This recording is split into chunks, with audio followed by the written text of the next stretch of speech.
It doesn't function, but it scares people. This podcast is not suitable for children or those who are easily disturbed. Spoiler warning for whatever is in the title of this episode. And now for the obligatory socials. Please like, share and subscribe. You can find the podcast on Twitter at HorrorPod69. You can also follow us on Facebook, Instagram, Slasher and Goodreads. Become part of the Disturbed community by asking for the Facebook group and Discord links. Send dick pics to the horrorofbabylonpodcast@gmail.com. Support the show at patreon.com/thehorrorofbabylon. In closing, you can let your friends know that The Horror of Babylon is available on YouTube, Apple Podcasts, Spotify, Audible and all other major podcast apps.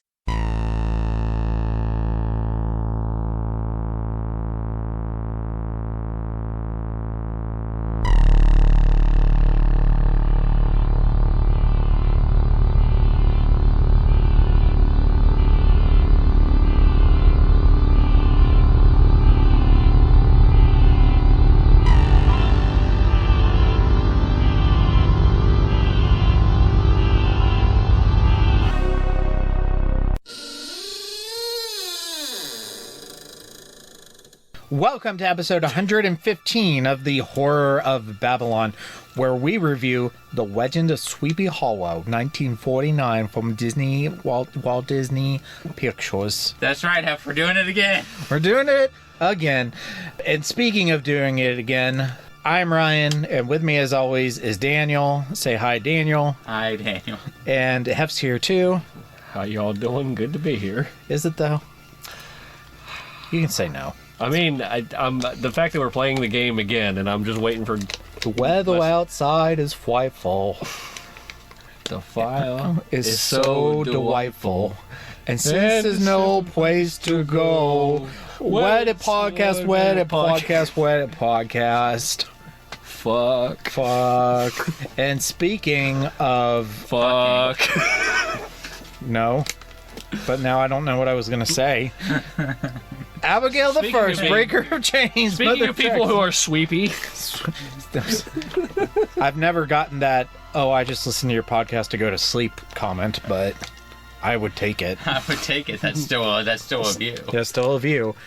And another view comes from Logan, the Full Metal Patron, and Ben the Fourth, Patron of Hope, and Mia the Fifth, the Wayne Maker. She makes it Wayne. Oh, she makes it Wayne. And thank you to Horsemen Comics and Gaming, which you can find at the Morgantown Mall in Morgantown, West Virginia, the Mall of Robinson in Pittsburgh, Pennsylvania. You can shop online at horsemen.tcgplayerpro.com. And if you make it into the store, the guy who acts like he has an elbow joint in his neck and two extra elbow joints in his arms and legs and walks around like some sort of like bird, like a not a flamingo, but like a heron. Looking like a heron, yeah, like a heron. That is Ronald III, Grampus of Christmas, or as I like to say, ick that bod.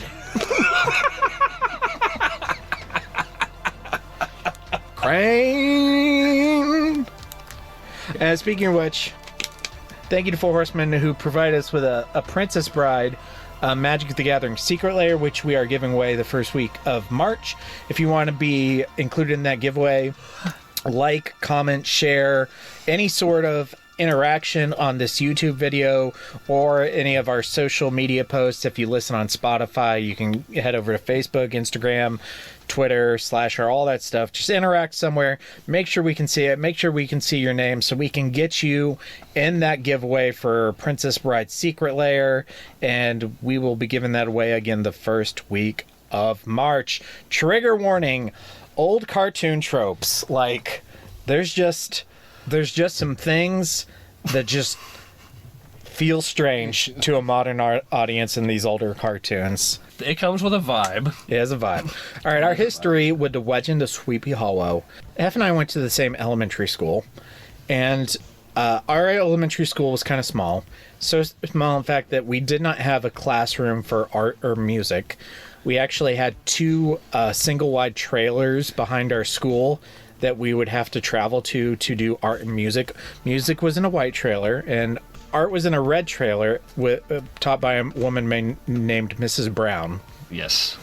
And the first time I ever saw this, I remembered I'm not sure if it was in art or music, but I'm pretty sure may have watched it in both.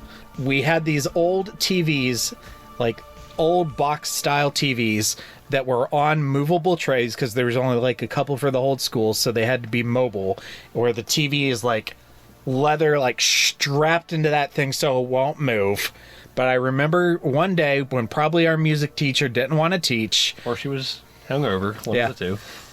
they would put in Disney stuff, and usually it was the sing-alongs, but on occasion, I do remember that the first time I saw this was one of those occasions, and we watched The Legend of Sleepy Hollow, which Hef doesn't remember, so maybe I'm just full of shit. No, anytime you bring up the concept of remembering something, I just generally go with it, because apparently I don't have a real detailed memory of many things. Do you remember that three-way we had with the Pudgy Sailor Moon at Comic-Con? Called her JT? Yes, I'm 2 for 2.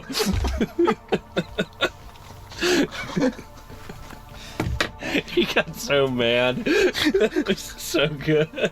I'm trying to sleep. You get the feeling that this was really mean. That was the Yowie alarm clock. I wasn't there for that. I had no hand in that. We went downstairs. Like, JT was still asleep in the hotel room, and Wes and I went down with signs, and all it said was Yowie in room whatever we were in. And we came back upstairs after like passing out papers or whatever like that, and we set a time for it, and there were like 6 girls out in front of this hotel room. Dick. And then they were knocking. We were like, at JT opens up the door, and he's just in his panties. And he's like, "What the fuck are you knocking? What's going on?" We were like, and JT, I love you if you ever listen to this, but the screams of these women when they were just not ready to see. And really, I think it was unjustified for JT to get mad at us, because he, in fact, delivered exactly what we promised.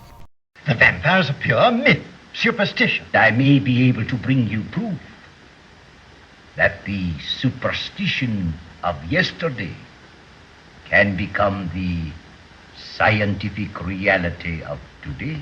Background. This film was released October 5th, 1949. It is the second segment in the package film, The Adventures of Ichabod and Mr. Toad. The first segment is a cartoon based on Kenneth Grahame's novel, The Wind in the Willows, and that portion is narrated by Basil Rathbone, Sherlock fucking Holmes himself. So cool.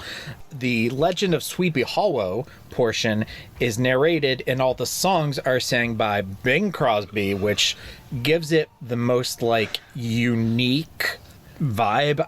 I can't even, like, Bing Crosby has like one of the most unique voices. Yeah, he has that real I beat my kids with oranges voices.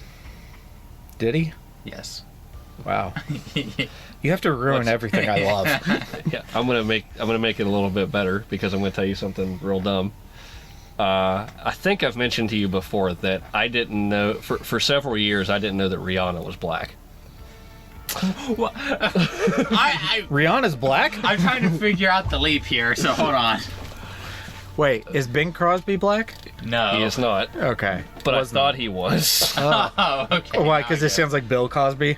Oh my god. I believe that's the connection in my brain that did that, because like whenever I was listening to this guy talk, I'm sitting there being like, this seems oddly progressive for about that time around Disney to have a black guy doing this. And then I looked it up and I was, oh, he's white. Okay, well, I'm wrong. Yep. Well, remember, guys, if you beat your kids with a sack of oranges, it won't leave a mark. I can see a Family Guy thing? Yeah, and that's Bing Crosby that says that on there. Okay. The film was co-directed by Kenny and Clyde Geronimi. Clyde Geronimi here's just some of his filmography. Assistant director on Dumbo and Bambi, directed Cinderella, Alice in Wonderland, Peter Pan, Lady and the Tramp, Sleeping Beauty, 101 Dalmatians. On the TV front, he did Mr. Magoo and the 60s Spider-Man cartoon. Oh my gosh. Is that the one with all the memes? Yes. That people, okay. Yeah. Let's watch that. This guy peaked. He just has a whole career of, and that's just some of it. Like his IMDb page is like a mile long. This movie is also significant because it was the last 40s Disney animated picture. And all throughout the 40s, they did these package films.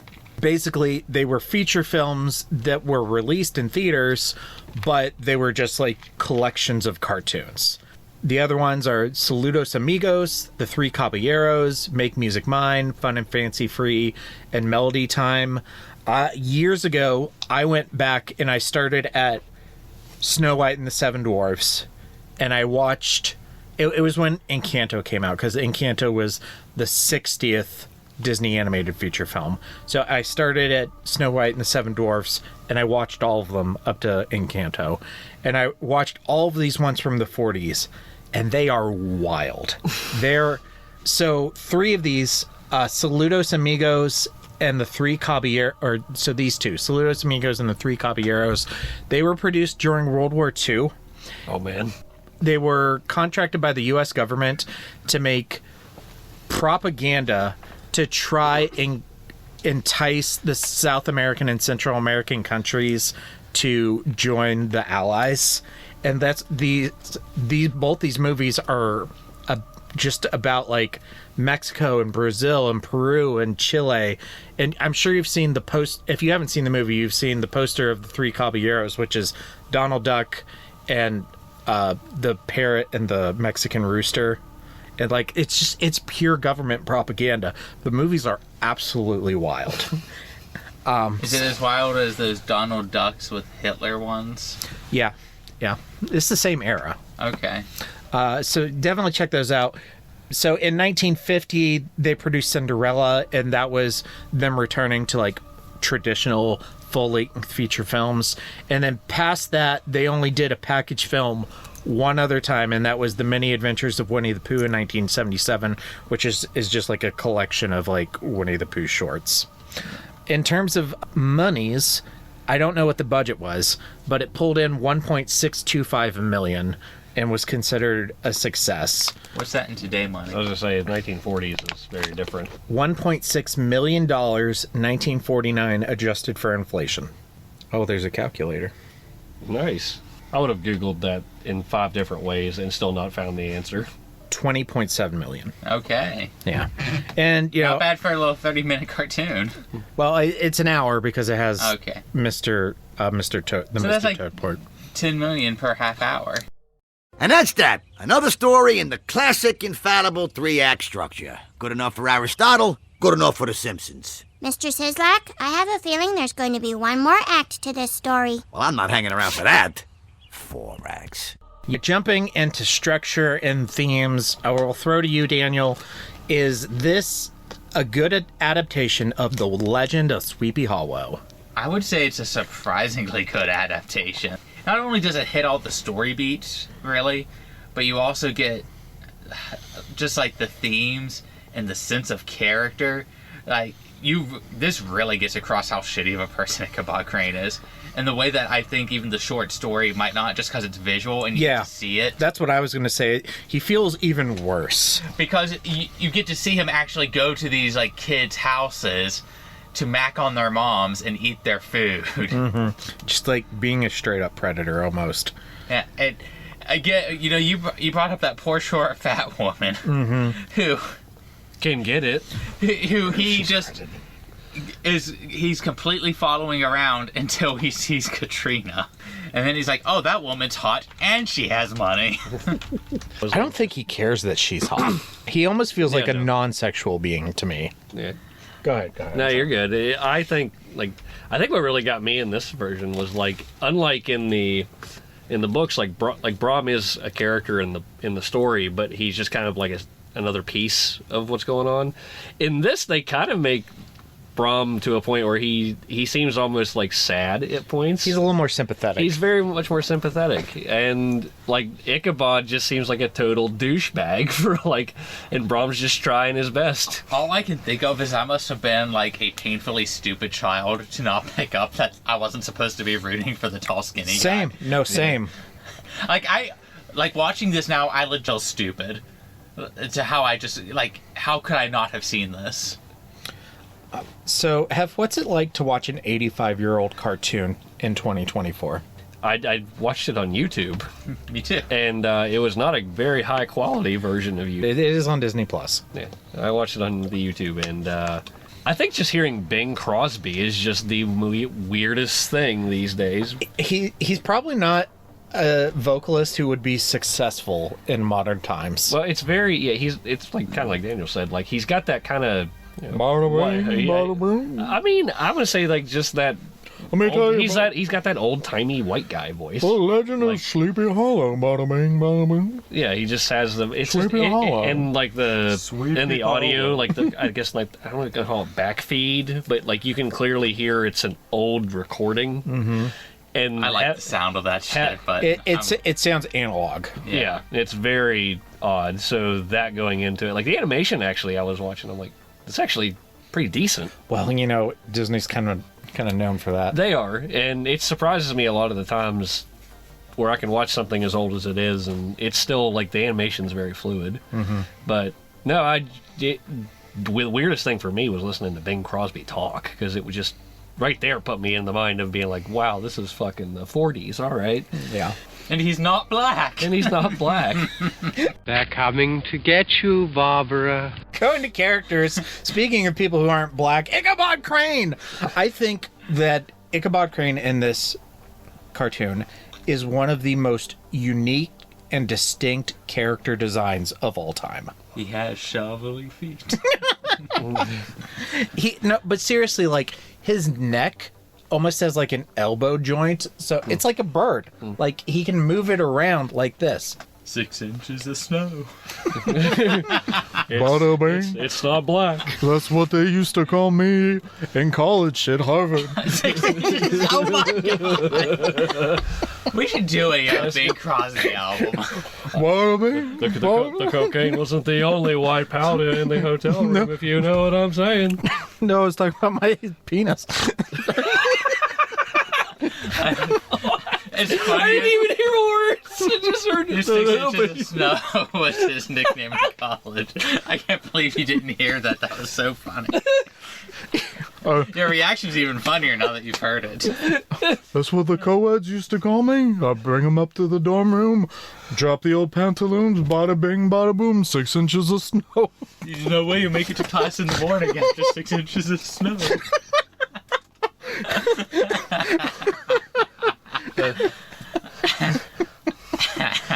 Oh, I'm putting that in my Tinder profile. It's more like 5.5 inches of snow. We round up in this house. Okay. Ichabod Crane? He probably had 6 inches of snow, too. No, he was... If there's one thing I can tell you, it's that tall, skinny dudes have the biggest dicks. I can confirm that. He was definitely hung. Oh. They get a lot of snow in New York. Rom, however, tiny penis. It's like 8 inches of snow. That's what we were trying to like empathize with, that we knew. Yeah. That's why they made He also has that like overcompensating personality. Yeah. Big horse, big boots, big gun. I have to go to the gym every day. Yeah. A constant drinking habit. Okay, so Ichabod Crane is a jerk. Brom Bones strangely sympathetic. Yeah. And Katrina gives alcohol to animals. I yelled at the screen. It's like, don't give dogs beer. Bam! Here, everybody. Okay, I wanted to mention this. So this is the first time in Horror of Babylon history that something we reviewed, I got my entire family to sit down and watch. Yeah. Nobody wanted to watch it. I was like, please. It's like 20 minutes, please. So, and like Drake was like throwing a tantrum. He didn't want to watch it. I put it on. Beck and Emma are just like eyes totally glazed over. Like, what is this? This is so stupid. Drake cackled. Hysterical. Like every piece of slapstick in this, like crazy laughing. And like when Brom like busts open the keg and gives the horse and the dog beer, and I screamed, "Don't give the dog beer!" He fell off the couch. He was laughing. So... I was like, I got like weirdly aware of like whenever he starts like drinking out of the stein or whatever it is, and then he just looks out the bottom of it and sees it, and I'm like, it's like, why does it have a glass? I was sitting there like, I want a cup like that. Yeah, like that seems like unnecessarily decadent for like 20 years after the American Revolution. Like, come on. Katrina? Didn't show enough ankles. Plenty of titty, almost. I mean, holy shit. People didn't care about titty back then. They wanted the ankles. I mean, Disney says no. I mean, look at... She was as close to an hourglass as I've seen out of a Disney character. You've seen The Rescuers? The Rescuers? Yeah, is that the one with the mice? It's one of the ones with the mice, but it also has a naked woman in it. Oh, is that it's like in the window, the calendar or whatever it is? No, there's actually a pinup. They're flying through New York on the Albatross, and there's a naked woman in a window. I think I knew about this. I've just never looked at it, I guess. In New York is about to have 6 inches of snowfall. It's not the only thing that sees a white mouse. Oh, bada bing, bada boom. I'm Bing Crosby. Okay, so what did you think of the Headless Horseman himself compared to the short story? Actually, pretty cool. This is what you remember. Yeah. This is what made childhood Daniel erase all the horrible, apparently. So this is the one thing where it's genuinely different from the short story, because you can't really say... Hiya! Happy Easter! That thing was Brahm in a costume. Yeah. But it's so cool. Like, it's just... I absolutely love the sheer panic that Ichabod and Gunpowder have just trying to get away from that horseman. And it's so funny when he finally sees the bridge, and then the horse gets turned around and starts running the other way, and he's looking, and then the bridge is like going farther away. He's like, fuck! What was right there? The best piece of slapstick that got me was during that last chase scene where, like, the first time they go around that tree and he, like, cronks around and, like, flips back around, and then Gunpowder's behind him. That didn't get me right like that. But the second time he hits the tree, for some reason, got me. Because I wasn't ready for him to hit it the second time.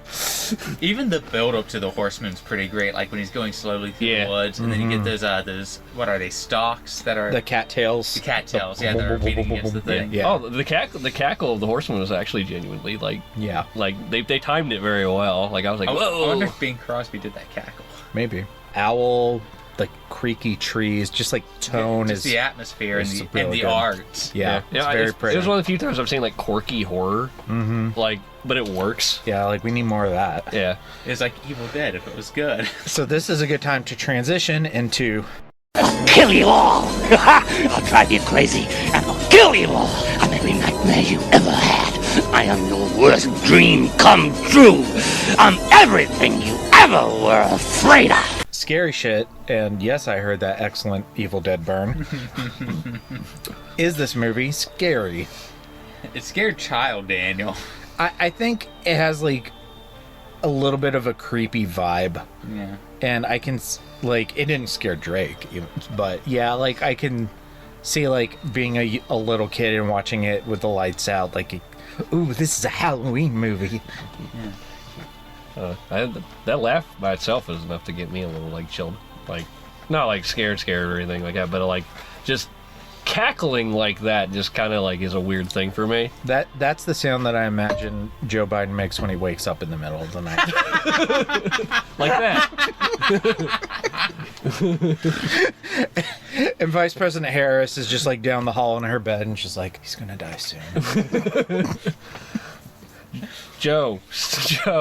I remembered something. I remembered something. Yes, 6 inches of powder. We get it. It's fine. Just go back to bed. That Joe. means something different for him. Hunter isn't here. What's that kid done now? God damn it. Close his fucking laptop. Hunter, did you erase that hard drive? Okay. I had to get rid of the stock. Someone call Bing Crosby.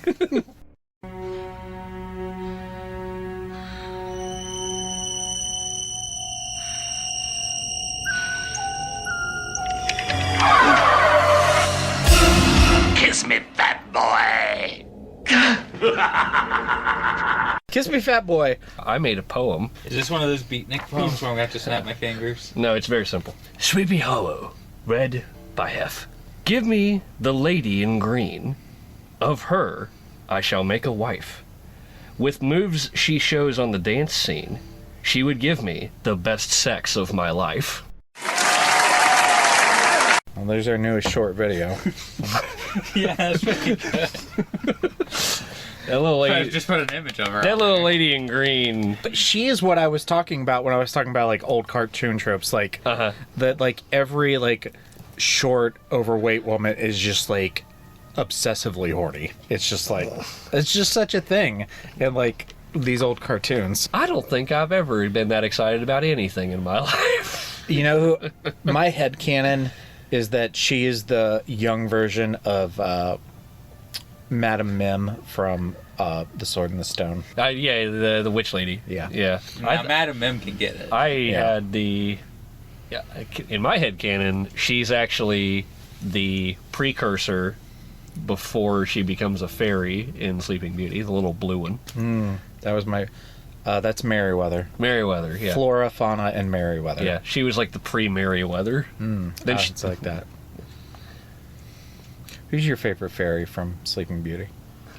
I don't remember. You probably want to go with Flora. She seems like the most chill. I can see you being a Flora. Yeah, for sure. More of a Fauna guy. I don't know. I don't see it. Yeah. I don't see it. Oh my God! Are you Stephen King? No, I'm Dean Koontz. Oh.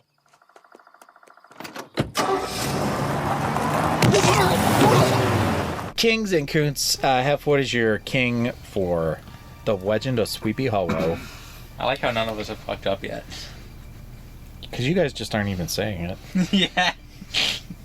At least I try. Fuck, I didn't make one. I'm Bon Jovi. I'm living on the edge. My king is... Bing Crosby being white. my king is the realization that Bing Crosby was in fact not black. Now I'm enlightened and know better. Mine is the horrible villain that is Ichabod Crane, and he's a Birdman predator. Mine is the animation. Yeah. Because it makes even some modern animation look like absolute dog shit. Yeah. No, I agree. It's great. And Koontz. Girl in green deserved better. Yes, she did. You know what? That's my Koontz, too.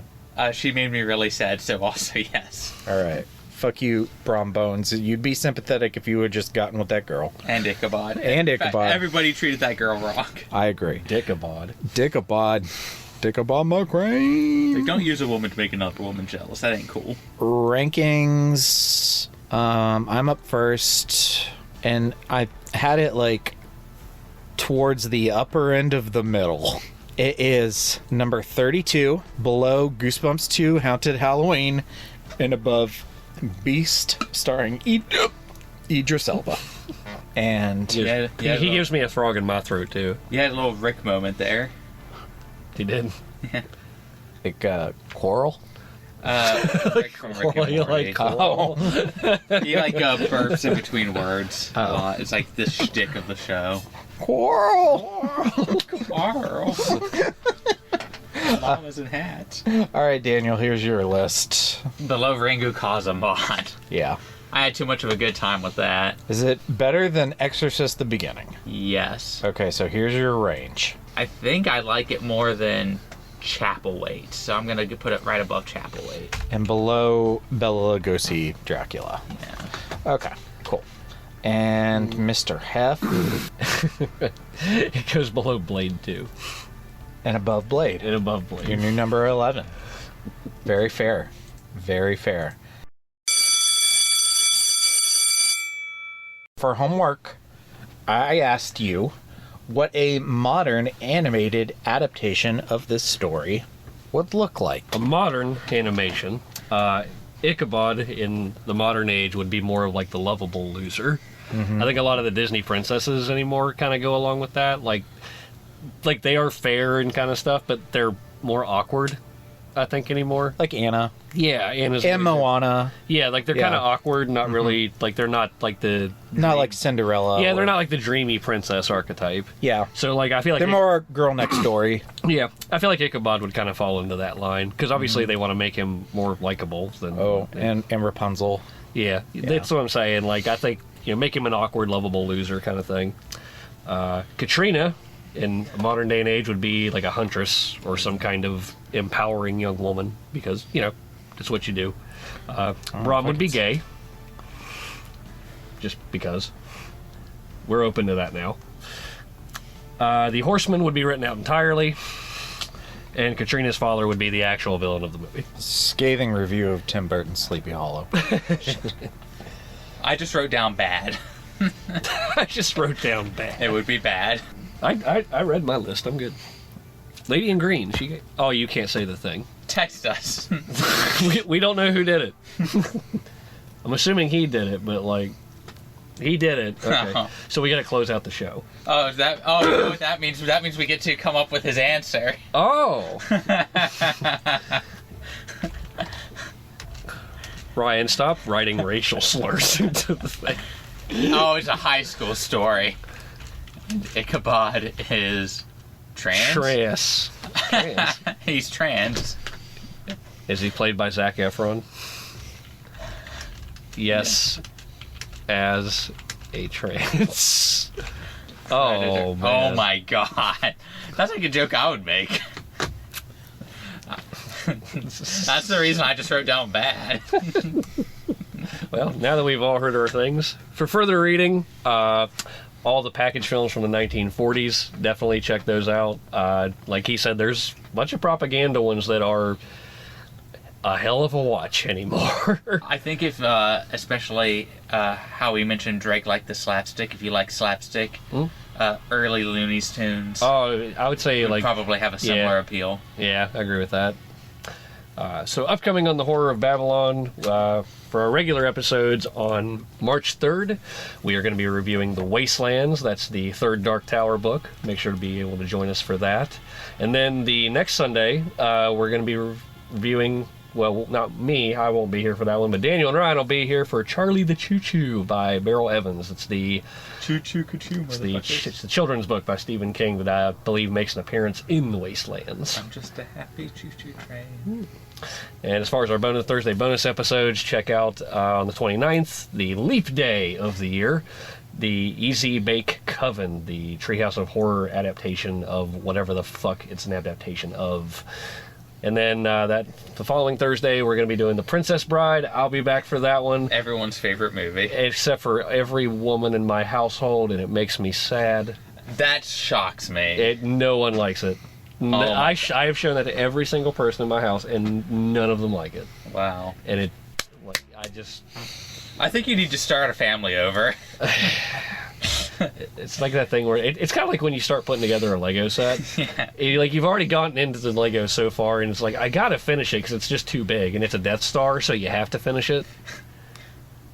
So I gotta see it out. I can't just not finish the completion of building it. Okay. Thank you to our patrons, Abigail the First, Breaker of Chains, Mother of Dragons, and Logan, the Full Metal Patron. And Ben, the Fourth, Patron of Hope. Mia the Fifth, the Rainmaker. She makes it rain, yo. And thank you to Four Horsemen Comics and Gaming. You can visit them at the Morgantown Mall in Morgantown, West Virginia, or the Mall Robinson in Pittsburgh, Pennsylvania. Make sure to check out shop.fourhorsemencomics.com. And while you're there, make sure to journey to the land of Sweepy Back Room, where Waddle III is determining how his employees are going to be able to keep up with the great, I don't know, shopping of our time. And it turns out the only way that he can do it is to take their heads off so they don't have to think so much. I was just gonna make a Bing Crosby joke about beating kids again. Anyway, we all love you. Make sure to follow us on our socials and stay scary. And now for the obligatory socials. Please like, share, and subscribe. You can find the podcast on Twitter at HorrorPod69. You can also follow us on Facebook, Instagram, Slasher, and Goodreads. Become part of the Disturbed community by asking for the Facebook group and Discord links. Send dick pics to the Horror of Babylon podcast at gmail.com. Support the show at patreon.com/The Horror of Babylon. In closing, you can let your friends know that The Horror of Babylon is available on YouTube, Apple Podcasts, Spotify, Audible, and all other major podcast apps. Stay scary.